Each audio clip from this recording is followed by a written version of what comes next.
Baik, Bapak Ibu, Assalamualaikum warahmatullahi wabarakatuh. Ini ada support tenaga baru dan langsung disisihkan Pak. Selamat datang Bu Reski sama Bu Erika. Masang mudah-mudahan dan memberi manfaat.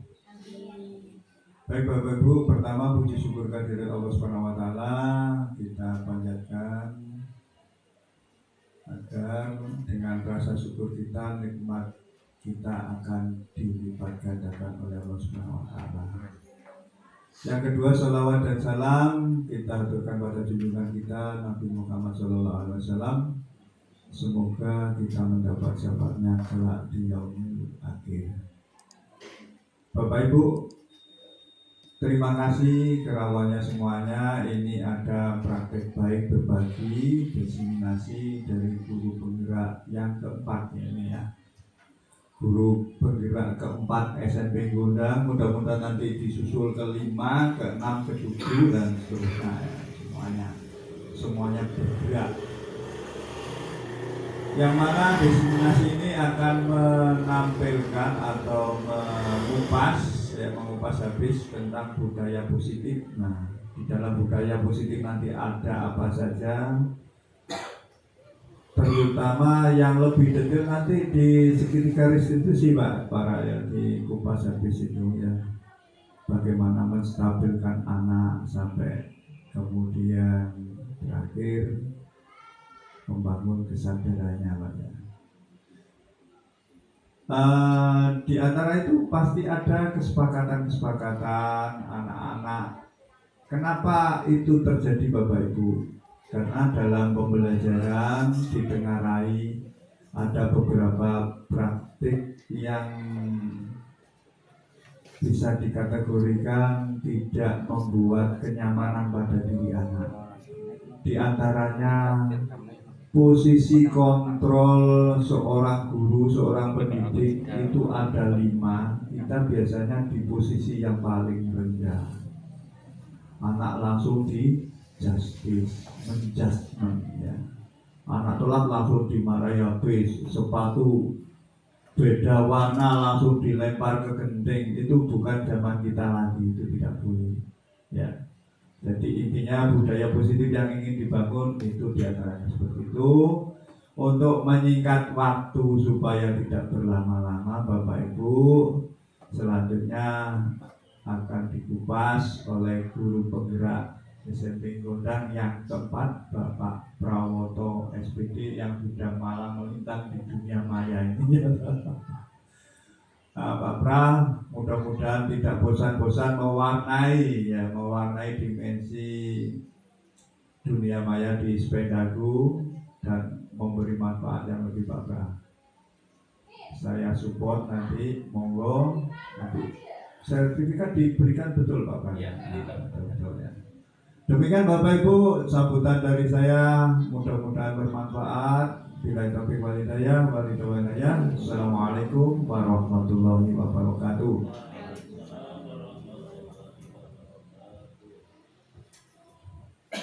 Izin saya berdiri Pak Had. Assalamualaikum warahmatullahi wabarakatuh. Bapak Ibu yang hadir, teman-teman, pagi ini saya benar-benar ingin bercerita dan diseminasi tentang apa yang saya dapatkan di program guru penggerak.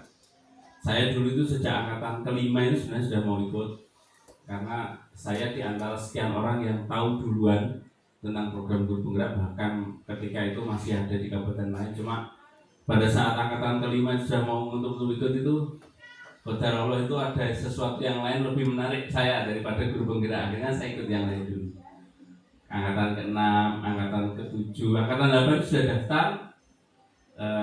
Dilalah ya, Qadar Allahnya itu saya terlalu mengentengkan isiannya itu. Tak pikir itu isiannya cuma 1 atau 2. Ternyata injury time Mas Jokowi. Injury time jam 10, jam 9 baru ngisi, jam 24 terakhir. Enggak ngatasi. Terus tapi tak copy paste, tak pakai daftar. Angkatan ke-9 juga begitu. Saya sudah siap. Ternyata file yang saya upload itu tahunnya salah Bu ini. Padahal waktu itu bukti saya sama dengan file itu ya. Kalau saya itu suruh ganti, tidak saya ganti. Ya sudah nggak, belum waktunya berarti. Baru angkatan 10 ini saya bisa ikut. Alhamdulillah, mungkin waktu yang pas ya ini. Jadi ternyata setelah sekian hari mempelajari modul di guru penggerak itu teman-teman, ada banyak sekali yang kita bisa dapatkan karena kita itu kata kuncinya harus belajar terus. Jadi kita harus berpedoman pada perkembangan dan penelitian orang-orang yang punya kapasitas untuk belajar, dan itu entah mestinya ya sesuai dengan kita, walaupun mungkin tidak 100%, tapi penelitian itu bisa mencakup kita. Nah, hari ini saya ingin belajar menyampaikan apa yang saya dapat lewat destinasi budaya positif, karena ini penting di sekolah kita untuk mengawali, dan ini timingnya pas karena mau tahun ajaran baru, kira-kira begitu. Ini prolog dari saya. Secara konsep yang akan saya sampaikan nanti, yang pertama tentang budaya positif, pengertian dan fungsinya. Kemudian di budaya positif itu mencakup 5 hal penting: disiplin positif, kemudian ada motivasi perilaku manusia, ada posisi kontrol, keyakinan sekolah kelas, dan segitiga restitusi. Nanti saya akan banyak bercerita dan menggali lebih jauh di segitiga restitusi. Kenapa segitiga restitusi? Karena dengan kondisi murid kita saat ini, kita perlu punya keterampilan menggunakan segitiga restitusi ini. Terutama nanti, ya tidak terutama ya semua, tapi yang akan sering menangani biasanya guru BK, wali kelas ini butuh ini semuanya. Insya Allah kalau ilmu ini dipakai, ini sebagai ilmu ya, insya Allah mendekati minimal anak tidak lagi trauma dan dendam pada kita atau dengan sekolah. Entah nanti efek dari segitiga restitusi itu 5 tahun atau 4 tahun setelah itu, biasanya anak akan tetap. Maka jangan heran ketika kita ngajar anak itu dalam tanda kutip mungkin terlalu kreatif, tapi ternyata setelah 3 tahun lulus atau 4 tahun itu ternyata anak itu jadi baik. Nah, mungkin segitiga restitusinya dalam hal ini nasihatnya itu baru dapat hidayahnya ya setelah 5 tahun itu. Maka kita sebagai guru harus tetap baik, sabar, dan itu. Nah, nanti akan saya jelaskan sampai ini konsepnya. Yang pertama nanti budaya positif itu harus pengertian dan penerapannya, nanti kira-kira begitu. Itu ya. Jadi budaya positif ini konsepnya. Saya senang kalau menyampaikan ini, tiru-tiru orang-orang yang saya petakan itu. Kita nanti mau belajar apa ya, biar tahu. Nanti kalau dari sini nanti kok jenengan masih belum paham, bisa tanyakan. Nah, nanti terakhir saya minta refleksinya, teman-teman nanti refleksi nulis di kertas, terus nanti disampaikan ke saya di forum ini. Terakhir. Next. Nah, pengertian dulu tentang disiplin. Ini orang-orang pintar itu. Tapi ininya begini, bahwa disiplin itu menurut Plato, Sokrates, dan lain-lain, di poin keempat bahwa dalam budaya kita makna kata disiplin telah berubah menjadi sesuatu yang dilakukan seorang pada orang lain untuk mendapatkan kepatuhan. Dulu seperti itu. Jadi seakan-akan disiplin itu mengikat banget gitu. Nah, kalau mengikat untuk suatu kecenderungan umum dalam menghubungkan kata disiplin dengan ketidaknyamanan, bukan dengan sesuatu yang kita hargai atau pencapaian suatu tujuan. Jadi kalau hai disiplin, biasanya tidak nyaman anak kecil. Disiplin pakai sepatu lah, itu hanya sebenarnya pada pilihan katanya saja. Jadi disiplin itu kalau dulu mesti sering kayak dikekang gitu aja ya, dikekang, wah itu gini. Padahal gimana Om? Ada hukuman. Iya, seperti ada hukuman. Nah, teori terbaru di pendidikan kita sekarang lebih berkiblat pada disiplin yang tidak begitu. Kesadaran diri yang ingin ditonjolkan dan dimunculkan dalam diri anak. Nah, kenapa budaya positif teman-teman? Di guru penggerak itu ada pelajaran modul 1.1, 1.2, 1.3, 1.1 itu tentang ini Bapak Ibu. Filosofi pendidikan. Mengapa kita jadi guru? Jadi lebih cara bahasa spiritualnya, tinjauan filosofisnya, sufistiknya apa? Kok kita milih jadi guru kok nggak yang lain gitu? Nanti kita akan merenung dan berkontemplasi. Oh, karena guru itu tugas mulia, karena kita sebagai insan yang diberkahi kecerdasan, membimbing dan lain-lain. Nanti jenengan akan ketemu itu. Akan ketemu. Kalau saya menemukan kenapa filosofinya mendidik, kalau saya ya mendidik itu bagian dari saya muamalah dengan Allah untuk mendapatkan pahala, untuk berbaik-baik dengan Allah, untuk mensyukuri hidup saya. Tapi kalau diajar Dewantara beda lagi. eh, filosofi mendidik itu seperti petani menumbuhkan. Nah, peran guru dalam menciptakan budaya positif, jadi dalam kehidupan positif, tadi saya ulangi lagi ya. Jadi pertama satu itu filosofi, jadi kita menemukan makna terdalam kita mengapa jadi guru pendidikan. Kedua itu belajar tentang nilai dan peran. Sebenarnya nilai apa yang kita perjuangkan dalam seorang guru, peran apa yang kita perjuangkan, nilai apa yang kita ingin capai untuk siswa. Yang ketiga ini belajar tentang visi dan misi guru penggerak. Visi, kalau saya visinya itu menjadi guru yang harmonis, visi pribadi ya. Setiap jenengan ini perlu patut punya visi yang tidak perlu disampaikan ke orang lain, maksudnya yang dipegang menjadi angan-angan, menjadi corono dogma kita.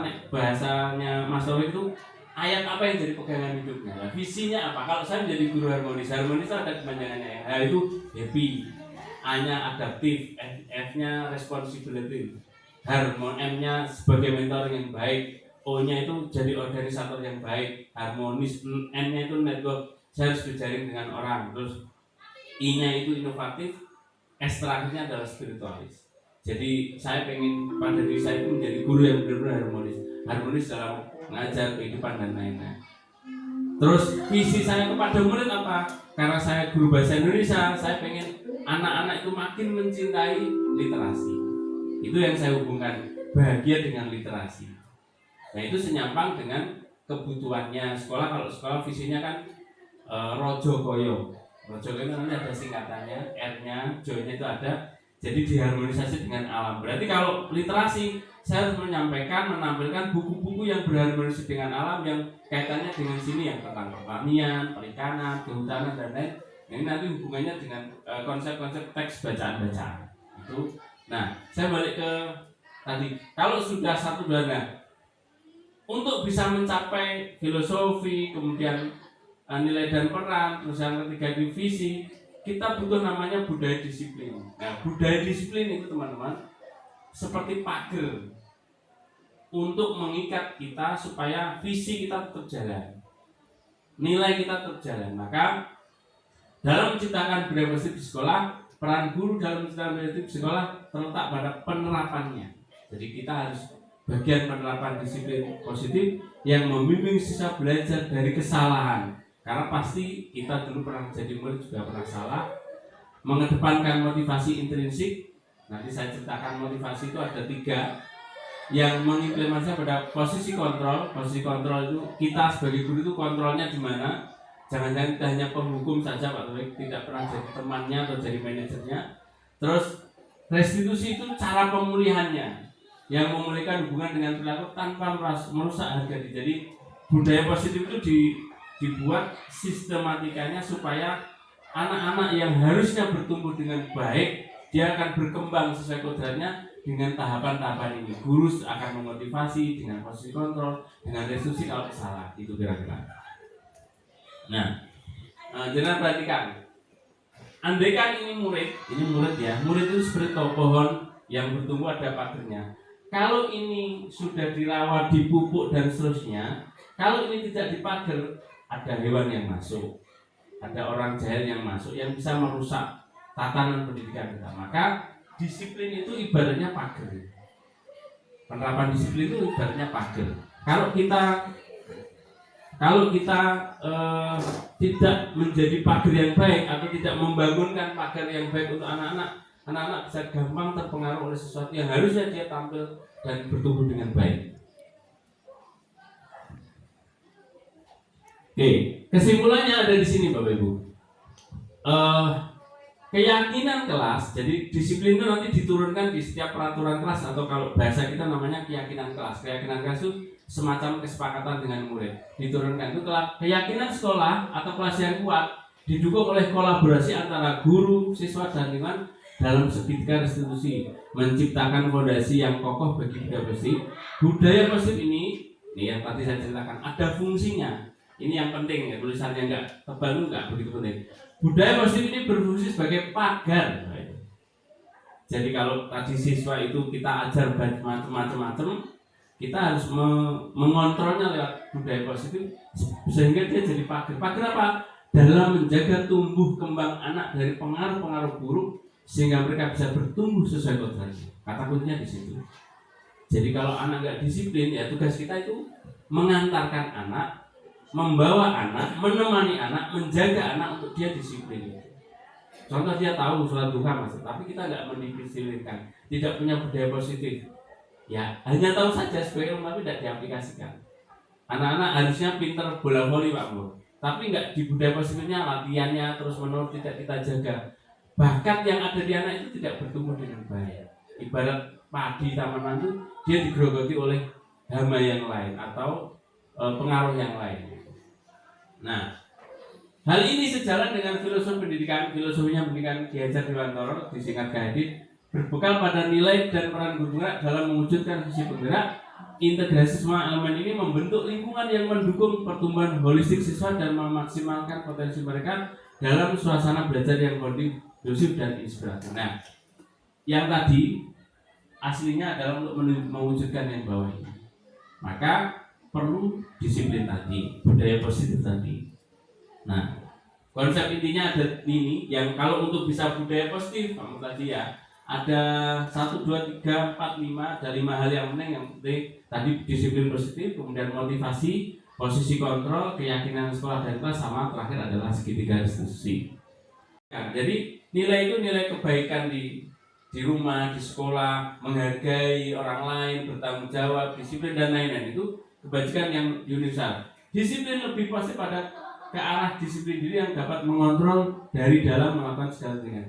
Jadi nanti motivasinya kita dorong untuk dari dalam, bukan dari luar. Yang terakhir disiplin diri, disiplin dari membantu murid memahami, menyadari tindakan mereka berdasarkan motivasi internal, bukan karena paksaan, ujian atau hukuman. Jadi biasanya kita hanya jadi faktor eksternalnya. Tuh. Nah, ini yang perlu kita tahu, bahwa di teori kontrol itu ada namanya ahlinya Dr. William Glasser, itu ada 4 hal yang saya juga terbelalak. Ternyata ilusi ya, bahwa guru mengontrol murid itu ilusi. Nanti kita pakai pendekatan sama kiasnya. Ilusi bahwa semua penguatan positif itu efektif dan bermanfaat. Ilusi bahwa kritik dan membuat orang merasa bersalah dapat menguatkan karakter. Terus ilusi juga bahwa orang dewasa memiliki hak untuk memaksa, itu semuanya ilusi. Ya kita biasanya memaksa. Contohnya gini Pak Mur, coba tangannya Pak Mur dikepalkan. Nah, tangannya digenggamkan Pak Mur. Bayangkan di dalam genggamannya itu ada emas yang bernilai 24 karat, yang memang itu harta kekayaan Pak Mur yang paling berharga. Sudah ya, dibayangkan. Tiba-tiba Pak Taufik sebagai temannya itu datang, Pak Mur, tak ijoli kedu. Kira-kira mau enggak? Enggak mau. 1 miliar mau. Dan seterusnya. Artinya sudah cukup. Paham ya dari situ. Apa yang dipegang anak-anak yang tetap melakukan kesalahan-kesalahan itu, mereka sebenarnya tidak sadar bahwa dia menganggap yang dilakukan itu sesuatu yang berharga dan dia yakini gitu. Maka kalau kita keluarkan, tak kayak ini, ya nggak mau dia. Ya mungkin dia terpaksa mengeluarkan, tapi tetap akan balik lagi gitu. Maka kalau anak-anak sedang melakukan kesalahan, itu dia meyakini bahwa yang ia lakukan ini yang paling benar gitu. Yang paling dicintai, dihargai, diyakini itu. Maka kita harus menggunakan teori ini, bahwa nggak bisa mengontrol murid itu sebenarnya kita nggak bisa. Menguatkan positif itu loh, ini itu juga nggak bisa. Secara cuma sedikit, bahwa dengan kritik habis-habisan ini, kecuali di beberapa orang yang mungkin punya kepribadian yang beda ya, caranya beda. Kalau di teori ini Bapak Ibu tidak bisa pakai teori ini.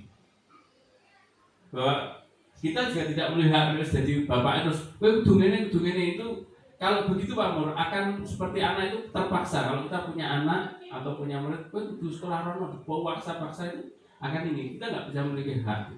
Yang kita bisa lakukan adalah memberikan motivasi atau pengetahuan biar mereka memilih.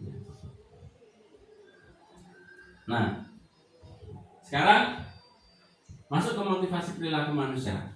Supaya orang itu mau membuka tangannya Pak Mur, atau supaya anak itu mau melakukan sesuatu, ada tahapannya, ada 3. Kita biasanya masih sering yang nomor 1 ini. menghindari ketidaknyamanan atau hukuman. Jadi anak itu melakukan, ayo susu PR kerja dong, ya kerjakan, tapi hanya motivasi nomor satu saja. Sesuk apalan, ya dia malu Pak, tapi terpaksa hanya untuk menghindari ketidaknyamanan daripada kemudian Pak Taufik, ini saya apalan. Terus atau hukuman. Nah ini saya sering di sini. Sesuk pokoknya nggak kerjakan PR, bawa teletong sapi. Di sini tuh karena alam Bu. Jadi dia tuh punya emas berlian di rumah itu, pupuk kandang yang nggak banyak dimanfaatkan. Biasanya saya suruh bawa. Nanti di sini pakai pupuk nanam apa, pisang dan lain-lain itu. Dulu saya sering begitu sama Pak. Jadi anak-anak masih ini saja kadang-kadang masih dilanggar. Ini. Nah, yang kedua ini untuk mendapatkan imbalan atau penghargaan dari orang lain. Ada ini levelnya atau makomnya naik sedikit lah, naik sedikit. Terus ya ini kalau anak-anak pintar senang kalau yang begitu tuh. Terus yang ketiga, menjadi orang yang mereka inginkan dan menghargai diri sendiri dengan nilai-nilai yang mereka pilih. Inilah yang ketiga yang pengen kita munculkan dalam diri anak, kita dorong anak. Kalau sudah ketiga ini, insya Allah jadi. Jadi mereka memang benar-benar tahu konstruksi berpikirnya, tahu posisinya, tahu yang diinginkannya, dan mereka percaya tentang nilai-nilai untuk bisa mencapai itu. Rata-rata anak masih di 2 atau nomor 1 ini. Kalau anak sini mungkin masih di nomor 1. Nanti kita tingkatkan kelas. Saya juga belajar, satu makanya dengan destinasi ini kita nanti praktek setelah ini Pak. Itu. Kayaknya menurut saya itu di bawah nomor 1 anak. Masih di bawah malah. Masih harus diketak-ketak. Iya. Jangan kan tidak takut hukuman juga. Berarti kita perlu effort yang besar memaknai itu untuk supaya anak itu semakin sadar. Bisa, apakah bisa melompat? Bisa. Mestinya bisa dengan teori. Oke. Nanti kalau ada pertanyaan di belakang ya, saya biar urut aja. Nah, teori kontrolnya ke anak itu ada 5 Bapak Ibu.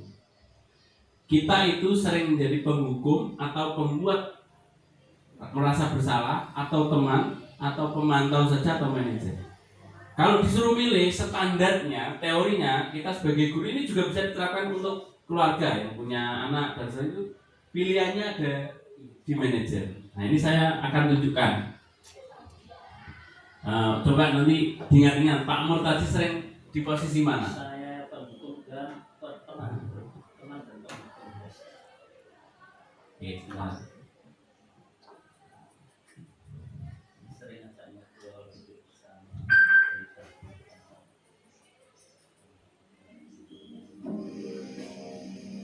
Naren,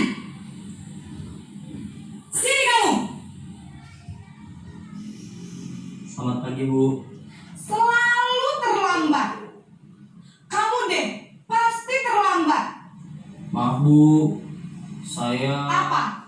Apa coba? Alasan kamu apa lagi? Kapan sih kamu tidak terlambat? Kita banget.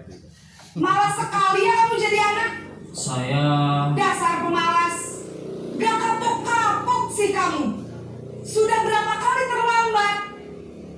Sana, kamu keliling lapangan basket 2 kali. kenapa saya harus keliling lapangan basket Bu? Kenapa? Kamu melawan ibu? Berani-beraninya jawab. Sudah terlambat, masih berani jawab pula. Sekarang, keliling lapangan basket 5 kali sekalian. Biar kapok. Cepat. Pergi sana ke lapangan basket. Saya dulu juga pernah kayak gitu. Muridnya Mbak malah tambah ya. Ini namanya posisi kontrolnya sebagai kita penghukum. Pak Mul pernah ya gitu? Tapi tidak karena orang. Iya, maksudnya kan ini contoh kasus Pak. Tapi cara memberi punishmentnya kayak gitu. Ini tadi namanya penghukum. Kita lihat, kita mempelajari caranya dengan tidak ada kesepakatan langsung pokoknya disalahkan itu. Nah kita bandingkan dengan yang selanjutnya. Ini posisi kontrol yang kedua. Ini membuat merasa bersalah. Masih orang yang sama.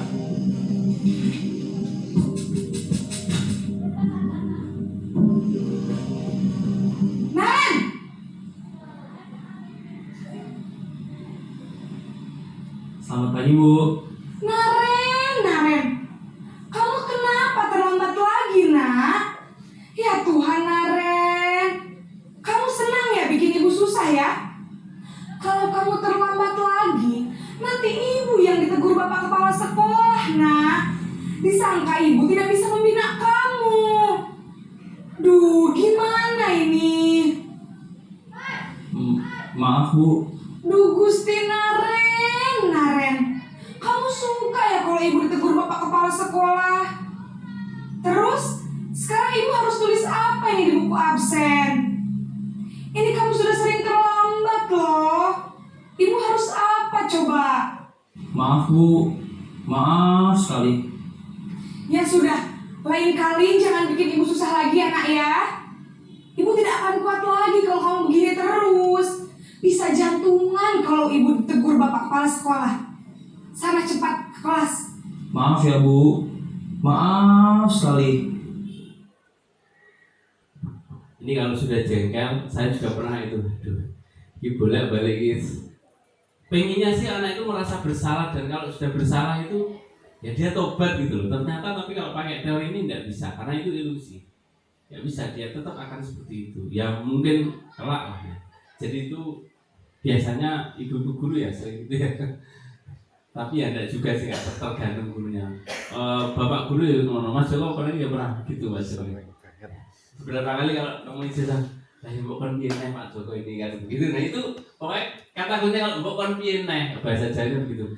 Mbok surapa lagi gitu. Itu supaya kalimat itu sebenarnya supaya orang itu merasa bersalah. Nah, ini yang kedua, ini yang ketiga, Pak.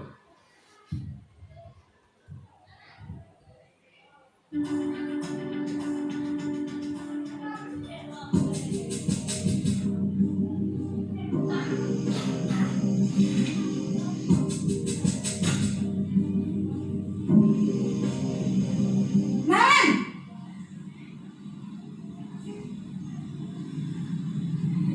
Selamat pagi Bu.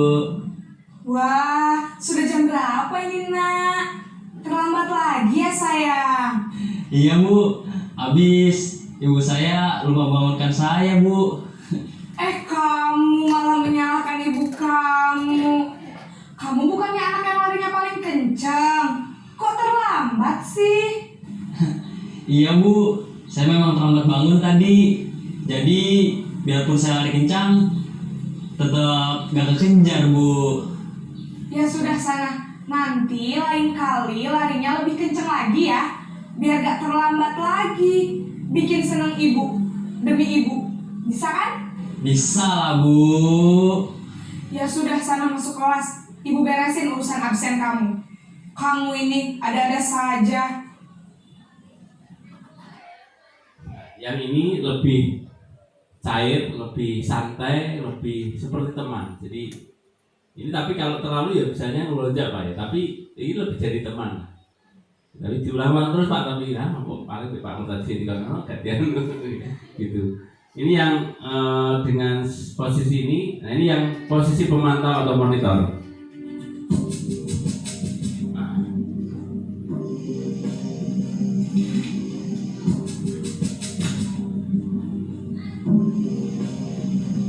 Naren!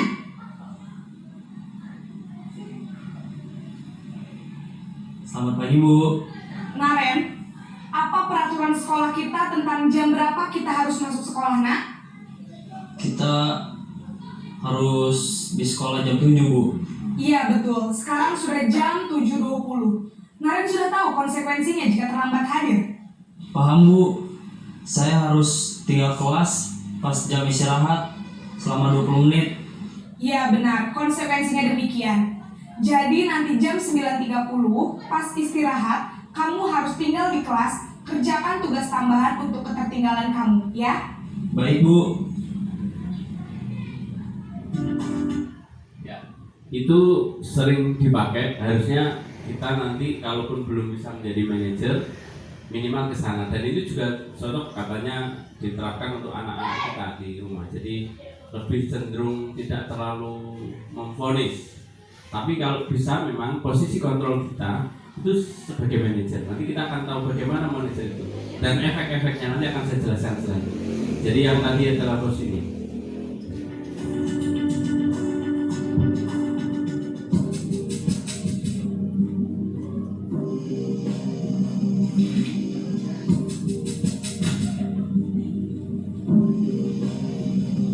Naren,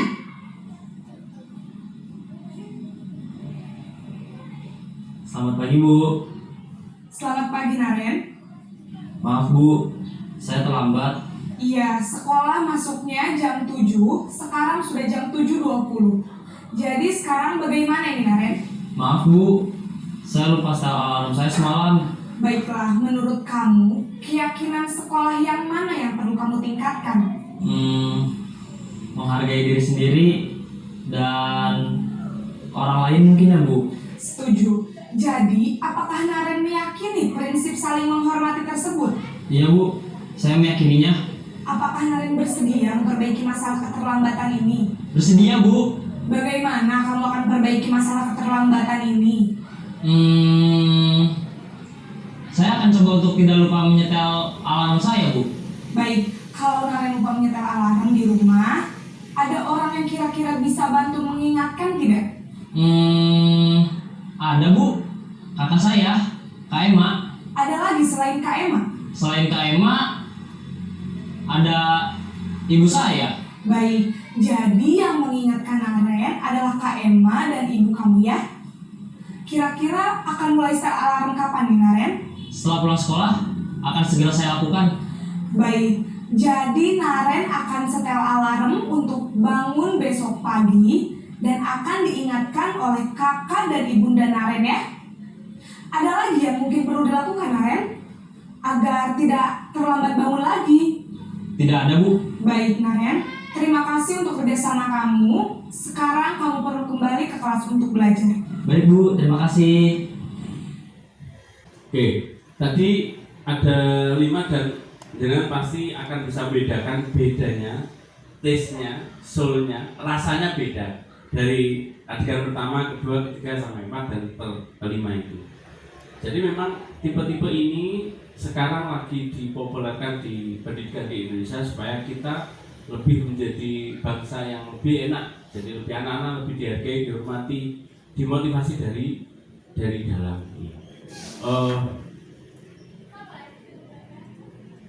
Nah, Bapak Ibu, dari posisi kontrol yang pertama ini perlu saya rangkum saya dengan semakin tahu bahwa posisi penghukum itu biasanya cirinya di menghardik, menunjuk-nunjuk, berkacak pinggang, membentak, pokoknya suaranya kasar. Hukumannya berupa verbal, kalimat atau fisik, biasanya begitu. Kalau saya beberapa kali mengenai, berarti saya sadar ya, kita hukum gitu. Kadang-kadang di pikiran kita itu tak hukum mau apa ya gitu ya. Nah, dampaknya yang perlu kita tahu bahwa murid menjadi pendendam. Nah, ketika murid jadi pendendam, ya dia nggak gitu. Kita tidak akan jelek-jelek biasanya kalau pendendam. Beda kalau di pondok pesantren Pak, beda kalau di sana. Memang kesepakatan itu. Terus yang kedua, tidak menyukai guru atau mata pelajaran yang diampu, biasanya gitu efeknya. Pak Nur punya guru yang didendami dulu dan minimal nggak dendam ya tidak suka kadang-kadang hukuman. Ada mesti SD waktu SMP itu. Walaupun sekarang sudah dimaafkan Pak ya. Tapi kan masih ada efek itu sampai sekarang gitu. Ada sekitar ingat. Iya, maksudnya tapi ada lah yang seperti itu. Bapak Ibu, kalau kita menjadi penghukum, kemungkinan besar efeknya di anak adalah seperti ini. Jadi ada anak itu murid itu jadi berdendam, cuma ketebalan dendamnya hilang, itu kan ada. Tapi saat itu mesti jadi begitu. Terus yang kedua, membuat merasa bersalah. Suaranya cenderung lembut, dilembutkan, tenang, namun katanya tetap menyalahkan murid. Jadi rotok pakai majas gitu, rotok nyindir gitu. Terus guru akan menyatakan hal yang merasa kesalahan pada murid dengan membuat guru menderita. Nek ngono Pak terus piye ya gitu. Nek ngono Pak aku nek seneni kepala sekolah dan lain-lain. Kira-kira ini membuat merasa bersalah. Dampaknya Bapak Ibu, ini mohon diperhatikan. Dampak posisi berpuasa itu membuat murid merasa bersalah. Ini menjadi identitas yang gagal. rendah diri dan menarik dari lingkungan. Kayak dibully. Ini efeknya begitu. Kemudian yang selanjutnya posisi teman. Kalau posisi teman, suara guru akan ramah, podo ramai, cenderung bersenda guru untuk menghangatkan suasana. Saya dulu waktu ngajar SMA sering menjadi posisi teman ini. Akhirnya jadi akrab. Tapi kalau kebablasan, ya kadang-kadang saya dimarahi teman saya. Menurut saya kan nggak masalah gitu. Jadi seperti setara itu gitu. Terus murid akan bergantung. Nah ini saya baru sadar, makanya dulu begitu ya. Dampaknya murid akan bergantung pada satu orang, faktor ketergantungan. Murid tidak bisa mandiri dan tidak bisa berpikir untuk diri sendiri. Biasanya itu gue enak Pak Pra gitu. Nah yang terakhir, bukan mana yang keempat ya, posisi pemantau atau monitor.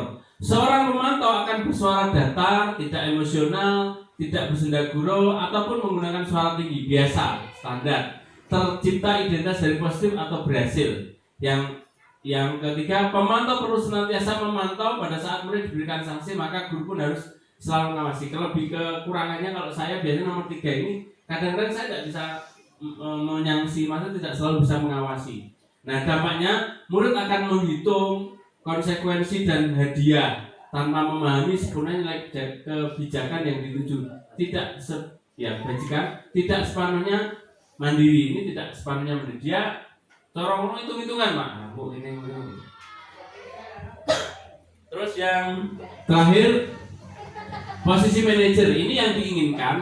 Makom ini atau di level inilah kita berusaha untuk menuju ke sana. Suara kita netral, gak emosi walaupun sajane gontok gitu ya. Nah, suaranya manajer tidak emosional, tidak terlalu ramah dan tidak bernada tinggi juga. Tercipta identitas positif dan berhasil.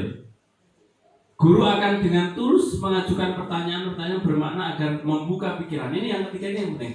Jadi kita perlu belajar sehingga kita punya keterampilan untuk bertanya pertanyaan-pertanyaan yang membuka pikiran murid. Ini yang kita perlu berlatih. Guru membimbing murid untuk memecahkan masalahnya secara mandiri. Jadi pertanyaan yang dia berpikir. Terus dampaknya murid mandiri, percaya diri dan dapat memecahkan masalah. Ini yang diinginkan ke depan dan tentu itu juga ada tantangannya dan kita perlu berlatih. Tentu kita berlatih. Kalau tidak berlatih juga kesulitan Pak Muhammad. Kan pertanyaan kan butuh mengolah kata, pertanyaan apa yang cocok gitu dan seterusnya.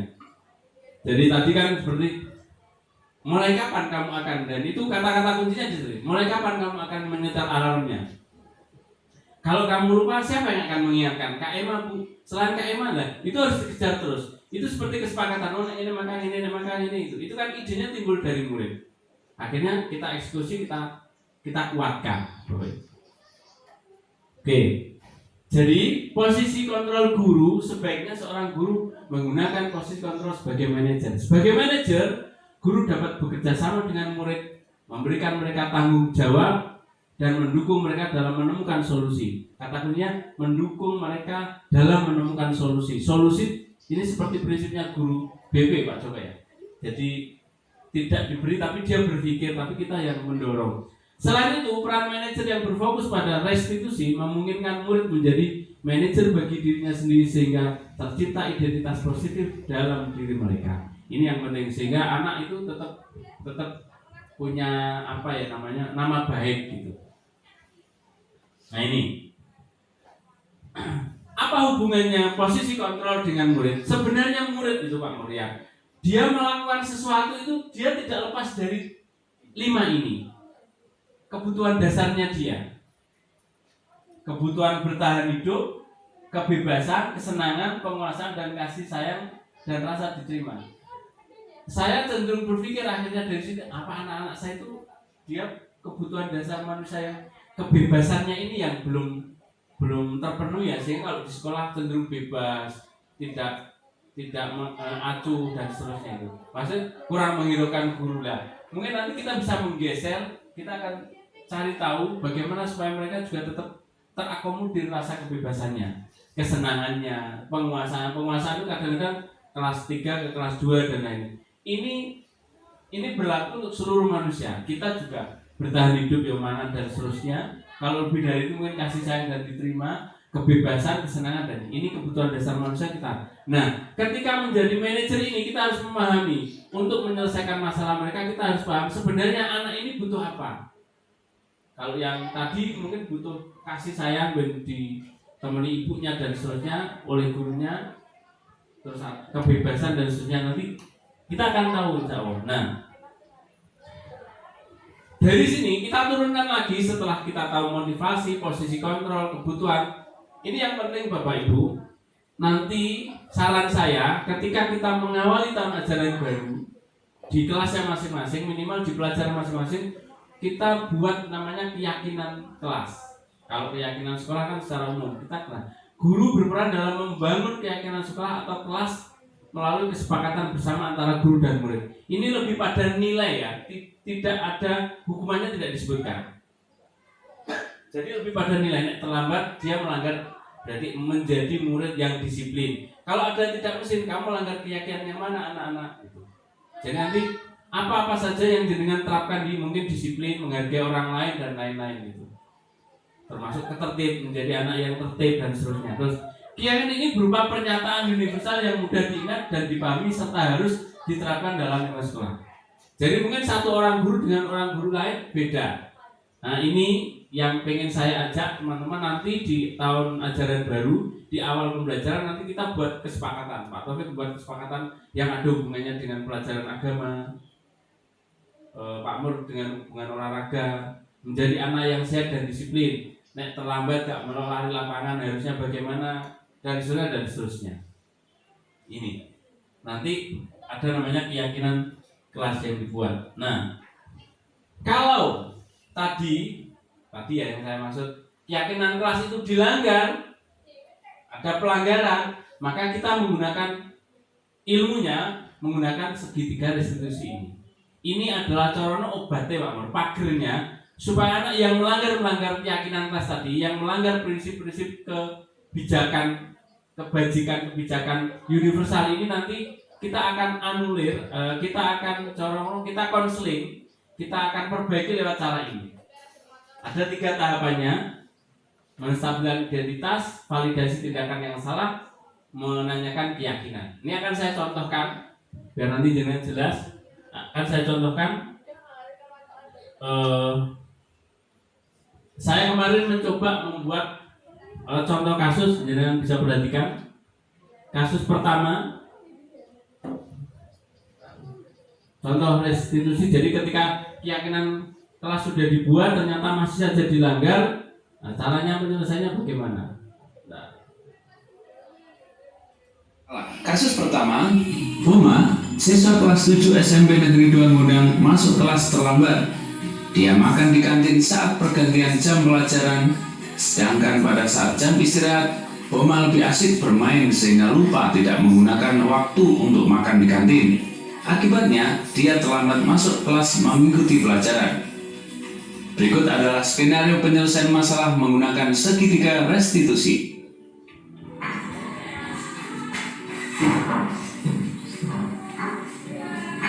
Buma, kamu masih ingat keyakinan kelas yang kita pernah buat?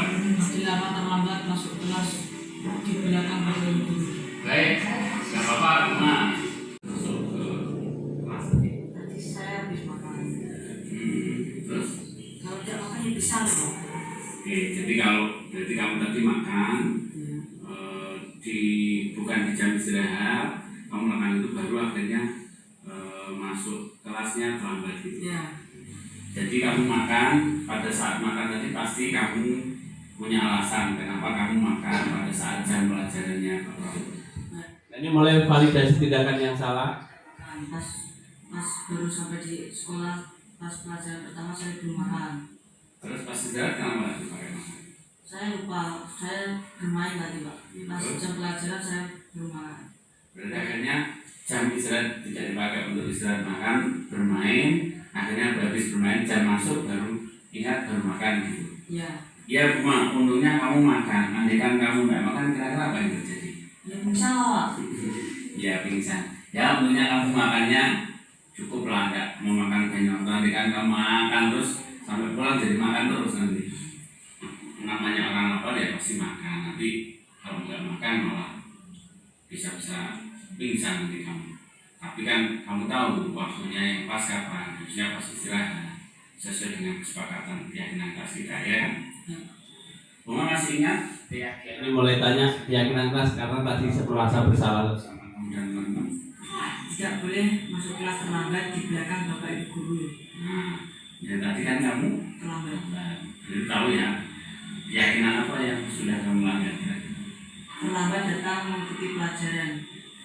Bunga, kira-kira tindakan yang kamu lakukan tadi sudah sesuai dengan prinsip keyakinan kelas atau tidak? Ya tidak lah Pak. Saya itu ingin jadi murid yang tertib dan disiplin Pak. Bunga, berarti kamu sudah sadar ya kalau tindakan tidak masuk kelas pada waktunya itu menyalahi prinsip-prinsip keyakinan kelas. Ya. Jadi menurut kamu tindakan kamu itu bagaimana? Ya sebenarnya saya itu ingin jadi murid yang disiplin Pak. Dari kejadian ini saya ingin menjadi murid yang lebih disiplin lagi Pak.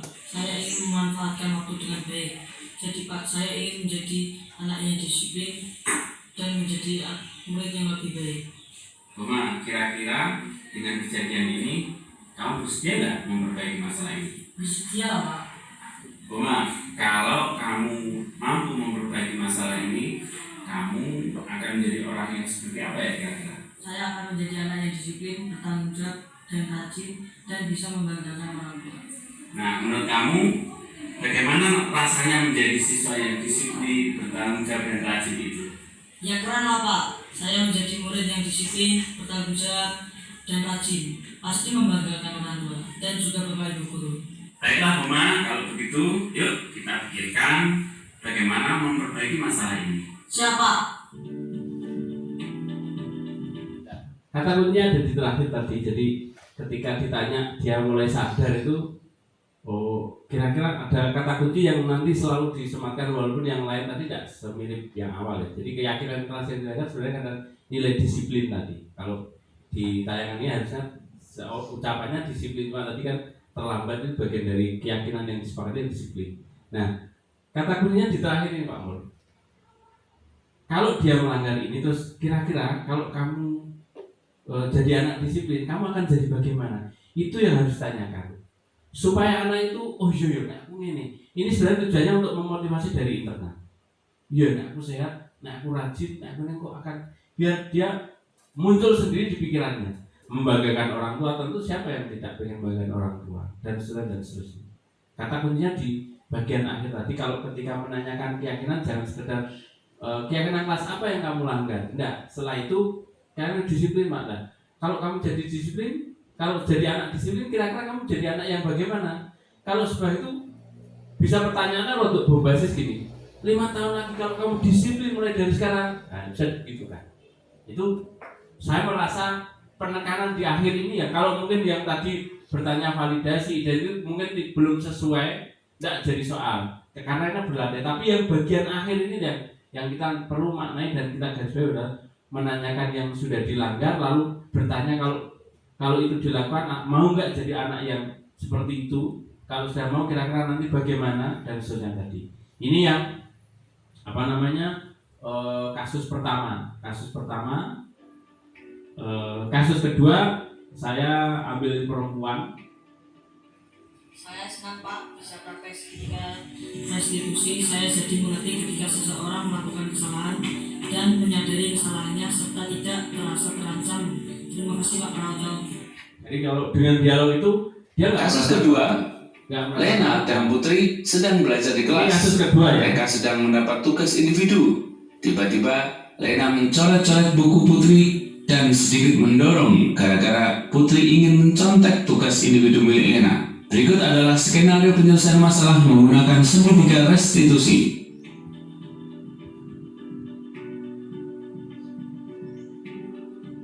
Assalamualaikum. Waalaikumsalam, Pak. Sudah lama Pak Pra itu nggak ngobrol sama kalian berdua. Ya. Tadi di kelas ada apa sebenarnya kok Pak Pra lihat kalian sempat agak berdebat gitu. Jadi saya sama Putri dikatain pelit, Pak. Kesel banget. Oh gitu ya. Ya, masa saya dikatain pelit, Pak. Padahal saya kan punya jajan kalau tak kasih sama Putri. Oh begitu ya Lena. Pasti kamu marah dan kesel ya. Bapak juga akan marah apabila ada teman Bapak yang menuduh saya pelit lah, yang tidak mau berbagi lah, yang semuanya itu tidak saya lakukan. Kemudian nanti kamu melakukan apa di kelas? Jadi saya mencari punya putri, itu saya ambil, saya lempar. Terus Putri juga melakukan yang sama. Iya Pak. Kamu juga kesel banget ya Putri ya? Iya, soalnya dia saya yang lain nggak mau berbagi Pak. Ya kalau teman-teman individu mah saya nggak berbagi, kalau tugas lainnya saya berbagi. Ya wajar lah karena kamu melakukan seperti itu, kamu mempertahankan diri, kamu membela diri tentang apa yang sebenarnya tidak terjadi pada dirimu, dan itu dikatakan ke kamu. Untung kamu tidak berbuat lebih gegabah lagi Rena, hanya mencoret-coret buku dan mendorong saja. Iya Pak, untuk saya masih bersabar, masih sedikit mencari bukunya dan sedikit mendorong. Saya masih membela diri lah Pak. Iya pasti ya, tapi kamu tetap memilih bertahan bersabar kan Lena ya, tidak melakukan hal-hal yang lebih dari itu. Iya. Lena, kamu memilih untuk tidak berbuat lebih parah lagi kan tadi? Iya. Nah sekarang Lena dan Putri, kita coba lihat lagi. Ini bagian akhirnya menanyakan Kira-kira sudah sesuai dengan keyakinan kelas kita atau belum? Tidak Pak. Sampai Pak jadi anak yang suka ngata-ngatain orang lain. Saya juga sampai Pak jadi pemarah. Masa cuma dikata-katain, saya jadi anak yang pemarah. Jadi kira-kira keyakinan atau prinsip mana yang kurang sesuai dengan keinginan kalian? Ya Pak, saya itu tipe anak yang tidak pemarah, menghargai orang lain. Lalu kamu Putri? Saya juga Pak, saya sebenarnya itu tipe anak yang tidak suka ngomong jelek pada teman dan tidak punya emosi. Kalian meyakini atau tidak kalau menghargai orang lain, sabar, menjaga omongan, menjaga sikap itu penting buat kamu? Yakinlah Pak. Ya setuju Pak Pra, kita perlu saling menghargai, bersabar, menjaga diri, menjaga omongan supaya dengan teman saudara itu tidak mudah timbul perselisihan. Dan berbagi itu baik, berbagi itu baik pada saat diperbolehkan. Tapi kalau ada prinsip-prinsip yang memang dilatih untuk individu, maka kita kerjakan individu. Kalau harus tugas kelompok, maka kita bekerja sama, berbagi. Tapi kalau tugas individu ya semaksimal mungkin kita kerjakan sendiri di rumah, dan kita sediakan waktunya untuk berpikir sehingga otak kita ini kita latih untuk bisa berpikir sendiri atau individu, gitu ya. Jadi Lena dan Putri, ada keyakinan yang kita perlu sepakati ketika kita sedang marah, ketika kita sedang jengkel kepada orang lain kan. Ya Pak, saya seharusnya lebih menjaga omongan saya untuk tidak mengatai orang lain. Kira-kira kalian berdua bersedia memperbaiki masalah ini atau tidak? Bersedialah Pak.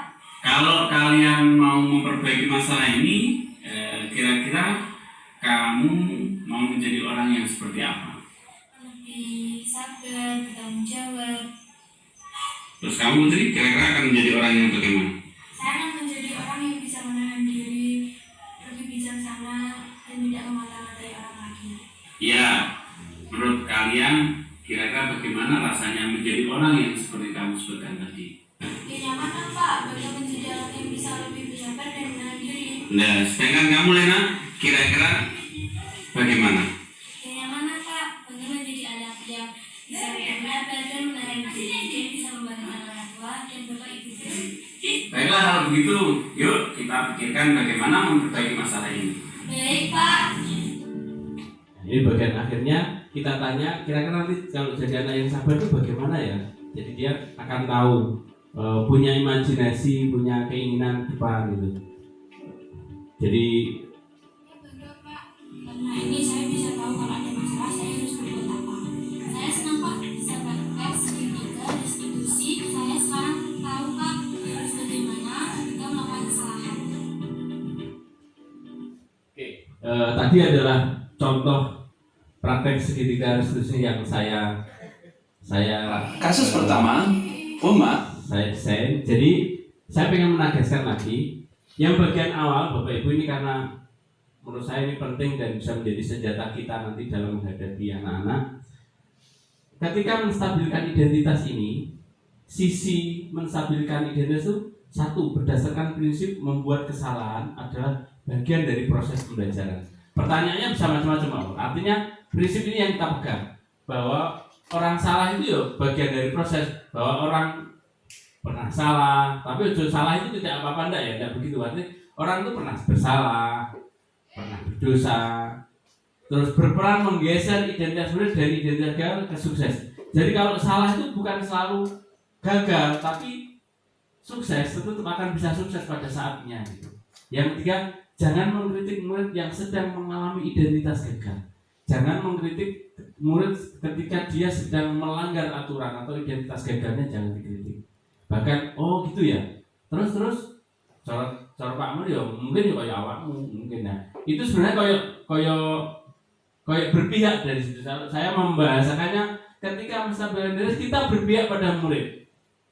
Berpihak menjadi seperti dia, tapi memaklumi gitu. Maka pernyataan atau pertanyaannya yang diajukan kira-kira rumusnya begini: membuat kesalahan sesuatu yang wajar. Manusia tidak ada yang sempurna. Kita bisa memperbaiki masalah ini kok. Terus saya tidak menanyakan kesalahannya, tapi fokus pada. Jadi jangan ditanyakan itu salah apa tadi, enggak. Ya ditanya sekedar, tapi kira-kira kalau nanti begini maka besok akan bagaimana? Yang kelima, apakah saat ini kamu tengah menjadi orang yang baik untuk diri sendiri? Nah, nomor 5 ini kan dia sudah posisi salah. Nah, kita tanyakan, jadi manusia itu pakai bahasanya orang sini ya, jadi manusia apa wis terbaik kok kan, bahwa wis terbaik dan seterusnya. Nah, ini yang perlu kita latih. Nanti mungkin kalau mau butuh ini di print, kita praktek bareng-bareng. Kalau ada masalah, nyontoh ini, pertama langkahnya ini, apa ya? Nanti ngobrolnya bisa panjang Mas Pak Jokowi, panjang mungkin setengah jam sampai orang klik. Oh iya, ini pokoknya dulu diolah-alik sekitar ini temanya pada saat awal. Nanti yang sisi kedua,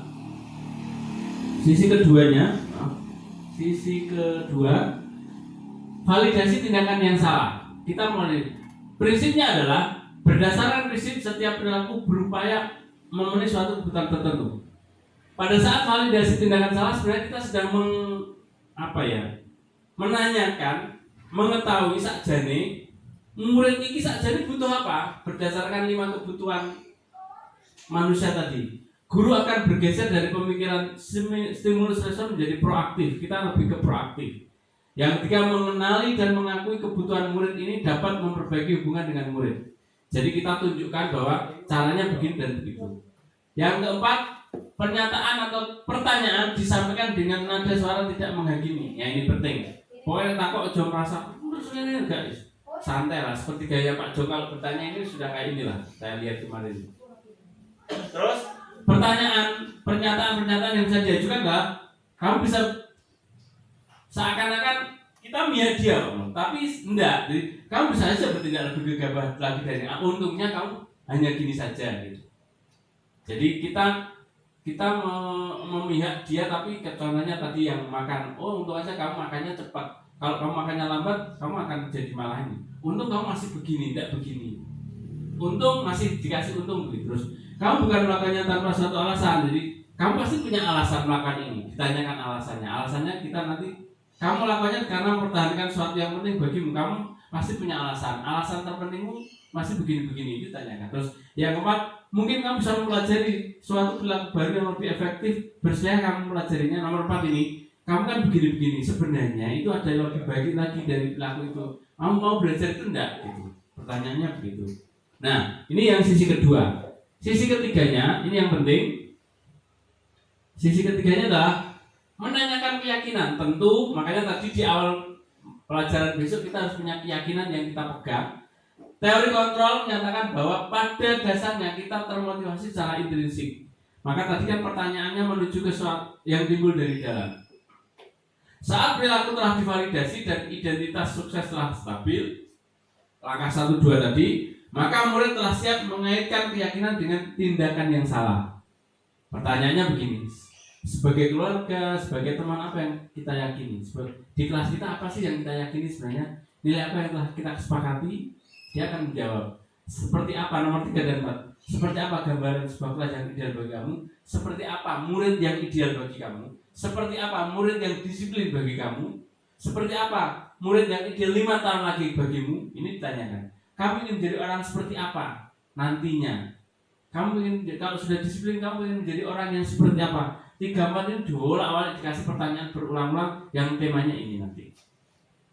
Ini untuk memunculkan motivasi dari internal, dari dalam tadi. Karena motivasi tertinggi adalah internal. Nah, ini hal yang perlu diperhatikan dalam sejarah. Yang pertama adalah perilaku yang selalu dikaitkan dengan nilai-nilai atau keyakinan yang telah disepakati yang dituju.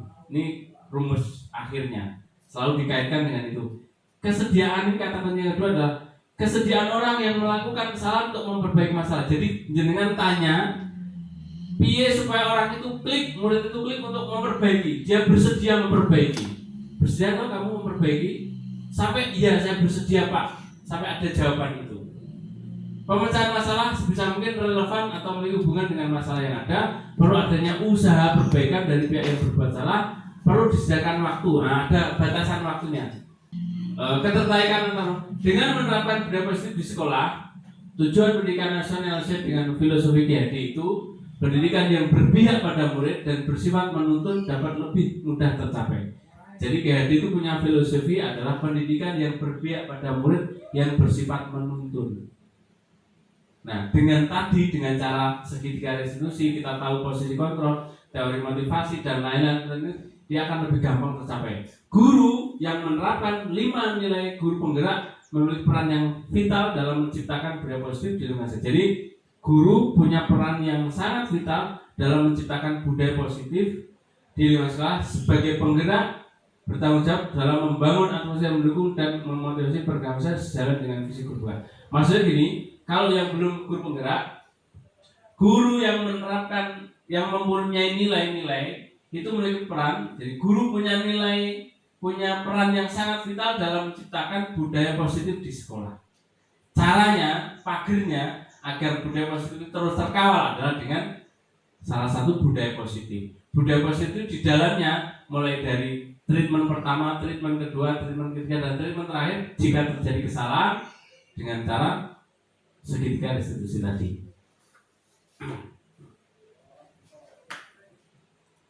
Terus budaya positif dalam pendidikan dapat diibaratkan sebagai pagar. Ini saya dapatkan dari narasumber bahwa setelah saya kembangkan, saya pikir-pikir, saya angan-angan, saya pahami, saya kontemplasi, saya merenung, iya ya.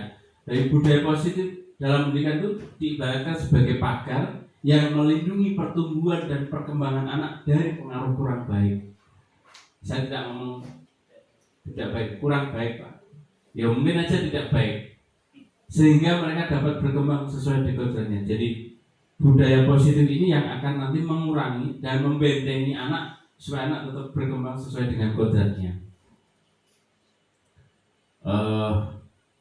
Saya pengen nanti Pak Mur atau siapa untuk refleksi dari penyampaian tadi, kira-kira ide, pemahaman dan seterusnya apa yang jenengan dapatkan. Yang pertama, saya mohon salah satu di antara teman-teman ada yang memberikan refleksinya. Assalamualaikum warahmatullahi wabarakatuh. Selamat siang teman-temanku sekalian, pendidik di SMP Negeri 2 Gondang yang hebat-hebat. Pagi ini saya sangat berterima kasih sekali dengan adanya designasi guru penggerak. Saya terbuka untuk melakukan berbagai hal yang positif untuk anak didik kita ke depannya. Dari designasi yang saya ikuti pagi ini, alhamdulillah terbuka pemahaman saya tentang 5 treatment yang harus dijalankan mengenai segitiga restitusi yang sebelumnya semua ilmu ini atau semua pengetahuan ini belum pernah saya dapatkan dari manapun. Alhamdulillah di pagi hari ini kita mulai terbuka untuk menangani segala permasalahan baik kenakalan murid, kedisiplinannya maupun ketertiban dalam mengikuti pembelajaran di SMP Negeri 2 Gondang ini.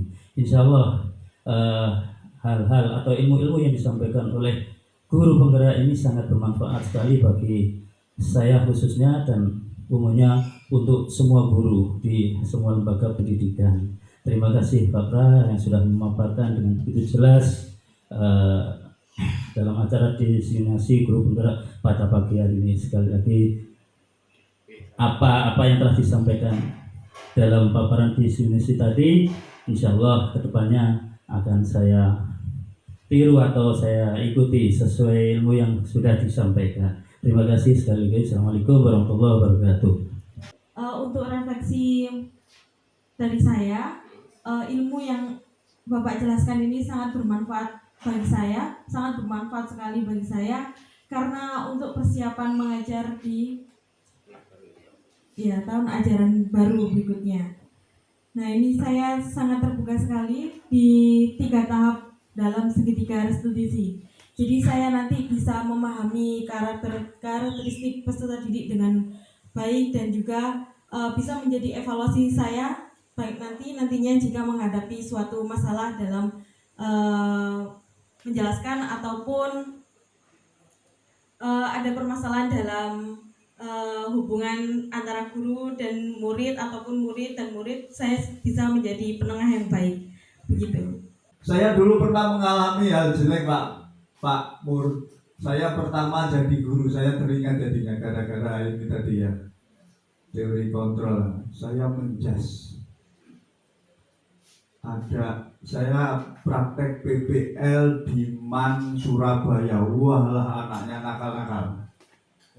Ya, nakal-nakal. Terus ada siswa datang, bajunya tidak dimasukkan. Saya kan kewancang gitu, masukkan. Tidak bisa Pak, masukkan. Tidak bisa. Terus dibuka, selerekannya lepas. Kasihan ada komitinya. Waduh, kasihan. Saya sudah duduk nih. Seperti itu pernah. Akhirnya saya nggak boleh langsung ngomongin, tanya kenapa nggak dimasukkan. Itu ketika saya praktek PPL. Belum ada segitiga restitusi dulu itu ya. Belum ngetren lah ya. Ada di psikologi pendidikan tapi belum terlalu ngetren seperti sekarang. Demikian Bapak Ibu ya. Terima kasih Pak Pra, terima kasih semuanya. Barokallah, alhamdulillahirabbil alamin. Praktek baik ini tinggal kita tunjukkan pada aksi nyata. Mudah-mudahan kita semua diberikan kekuatan untuk memberikan kebaikan, kemanfaatan di lingkungan Spendago. Akhirul kalam, billahi taufiq wal hidayah. Wassalamualaikum warahmatullahi wabarakatuh. Waalaikumsalam warahmatullahi wabarakatuh. Terima kasih Bapak Kepala Sekolah, teman-teman yang hadir, terima kasih. Semoga yang disampaikan ini bisa memberi ide, inspirasi, gagasan, dan ilmu untuk kita semuanya sehingga nanti kita siap berbekal ini dan semakin semangat dalam menghadapi, dalam menjalankan amanah kita sebagai seorang guru. Kita lanjut diskusi santai di meja atau dimanapun nanti di grup atau ketemu sambil santai kita diskusikan, kita obrolkan apa-apa yang perlu kita praktekkan, apa-apa yang perlu kita pelajari, dan apa-apa pun yang kita tidak lanjuti. Insya Allah banyak kebaikan di tempat ini, jangan khawatir. Insya Allah kebaikan itu akan turun keberkahan pada kehidupan kita dan keluarga kita tentunya. Insya Allah di setiap yang kita anggap sulit sebenarnya bukan sulit, tapi itu adalah kebaikan yang Allah gunakan untuk mencari cara untuk menghadirkan pahala di kehidupan kita. Terima kasih. Sampai ketemu di diseminasi selanjutnya di program-program yang lainnya. Saya Prawoto, terima kasih. Mohon maaf. Wassalamualaikum warahmatullahi wabarakatuh.